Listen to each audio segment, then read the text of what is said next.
Quick disclaimer before the video starts. While the topic of today's discussion does relate to politics, I will refrain from giving any of my own political opinions. Partly because you probably don't care, and partly because I don't want to isolate 50% of my audience. I just got monetized, so I need everyone I can get. But with all that said, did you guys see that Wendigoon got cancelled? I got this, and I got... Yeah, apparently this happened several months ago, and I had no idea until now. I went down the rabbit hole to learn more about this person who was attempting to cancel him, user In Praise of Shadows, when I discovered something interesting. This guy is a horror fanatic, and has claimed on multiple occasions that horror is inherently political. More specifically, what we in the US would consider to be liberal politics. And while this guy is crazy and couldn't form a cohesive argument even if his life depended on it, this is surprisingly a sentiment that's shared by many people. Contrasting this, however, is a thread I recently saw on Twitter discussing how the Terrifier series of movies is indicative of all horror being toxically conservative. This thread also got a lot of attention in the horror community, which caused me to notice this split. These two people, one being an outspoken liberal horror fan, and the other most likely hating the horror genre, yet sharing the same set of political opinions, have opposed totalitarian takes regarding the exact same topic. In short, one claims that conservatives who like horror are stupid and don't understand the genre, while the other claims that those stupid conservatives are the ones actually being pandered to by these movies. These two people attached political labels onto those that they disagree with on an art medium. However, both agree that horror is inherently political, just in two different directions. So today, we're going to dive deep into both sides of the argument, debating whether or not horror is a political genre, or if maybe, just maybe, the absolutist takes like these two are completely ridiculous. Now, for the most part, I'm not going to be using the two examples I gave in the beginning as a reference for each side of the argument. They're mostly just going to be points that I'll refer back to, as I don't think a YouTuber and a Twitter user are really the most credible people who share this opinion. No, the most qualified person to speak on how politics relate to horror would have to be John Carpenter, a legendary filmmaker whose body of work includes Halloween, The Thing, and The Fog. In Carpenter's opinion, all horror is political, though he doesn't think that it's all left or right. He instead thinks that there's right-wing horror and left-wing horror, and horror for the sake of entertainment just doesn't exist for some reason. Furthermore, his opinion on what exactly constitutes a horror movie's political agenda is interesting. To be sure I don't misappropriate his take, I'll play what he said specifically here, but if you want to skip to my breakdown and brief summary, go to the timestamp on screen now. It's one of the two scary stories that we can tell. One is the evil is inside or the evil is outside. Right-wing evil is always outside. It's them. Different color skin, different way they talk is different. Now that goes way back to us tribal. We're sitting around the campfire and we've just come out of the trees. And the witch doctor says, I'll tell you where evil is. It's out there in the woods, in the darkness. It's the next tribe. And they're going to come in here and things will be impure. And they'll take you over. That's right-wing evil. Left-wing evil, same situation. We're sitting around the campfire. Witch doctor gets up and says, I'll tell you where evil is. It's right in here. And he points to his heart. It's in each of us. We have the capability to commit evil. The good man chooses not to and fights against those impulses.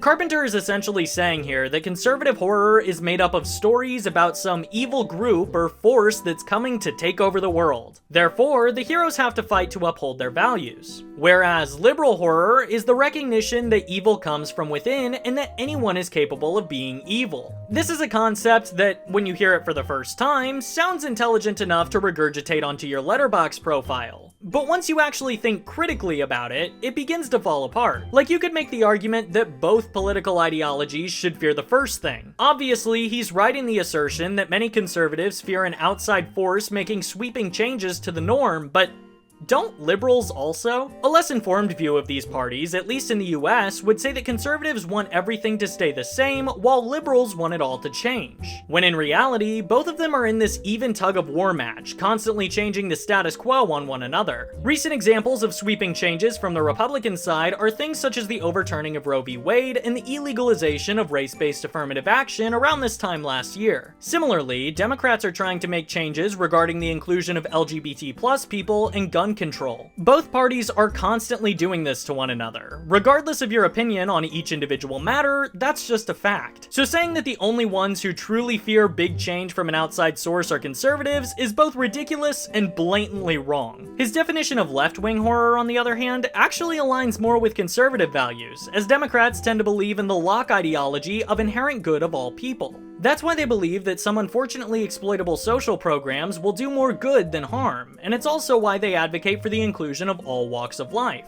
unless you're the president. They consistently uphold this idea that people are born to be moral and just. Now, contrast that with the Republican Party. We're going to build a wall. According to a study performed by Pew Research Center, 82% of the party are Christians. Some of them even advocating for Christian nationalism, which... never mind. Anyway, some sects of Christianity, mine included, believe in the concept of original sin. That being that we inherit the sins of Adam and must be baptized in order to wash that away. Now, while that's not applicable to all Christians or even all Republicans, there is a similar sentiment and concept that they all tend to agree on. That being that people need to be raised with right moral values in or out of the church that will determine if they become a good person. In other words, there's almost this semi-cynical attitude towards the nature of human beings, that without society raising people to be, they can hardly, if ever, be truly good. To recap, what Carpenter outlined as the left and right wings of horror are actually either nonpartisan or more commonly conservative. And it's here where we reach the problem with looking at art through a narrow-minded binary lens. Nothing is ever as simple as Carpenter makes it out to be. For that matter, it's never as simple as politicians make it out to be. Art, like social, economic, or governmental problems, are more complicated than that, yet they're relegated down to this black and white mentality. This entire debate is ridiculous because nothing is inherently anything except for itself.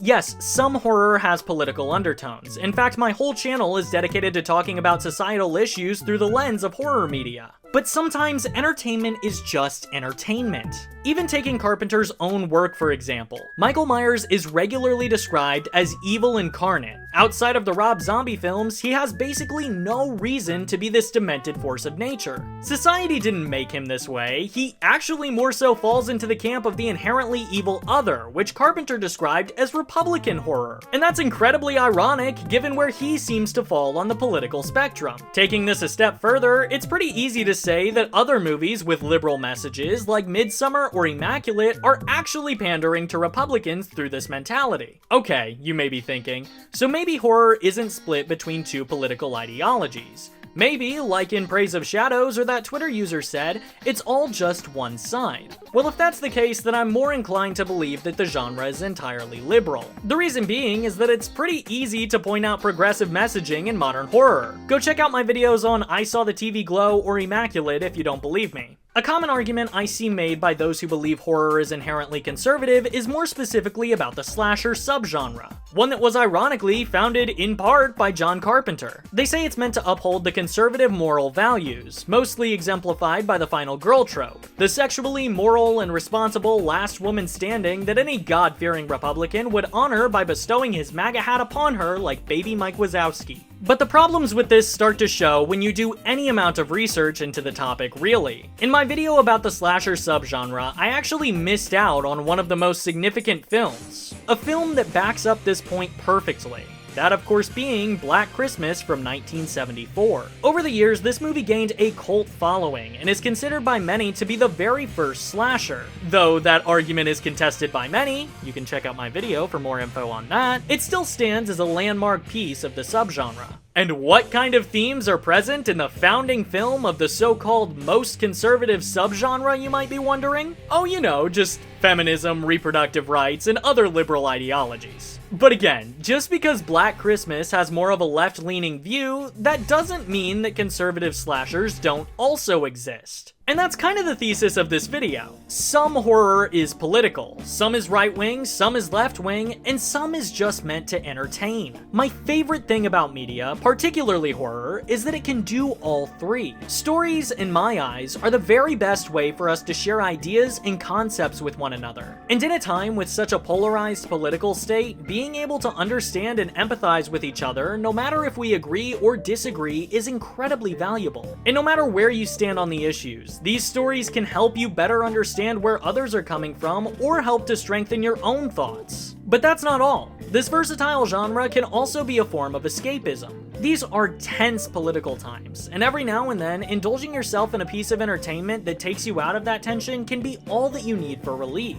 In conclusion, nothing is black and white, so let's just stop pretending like it is.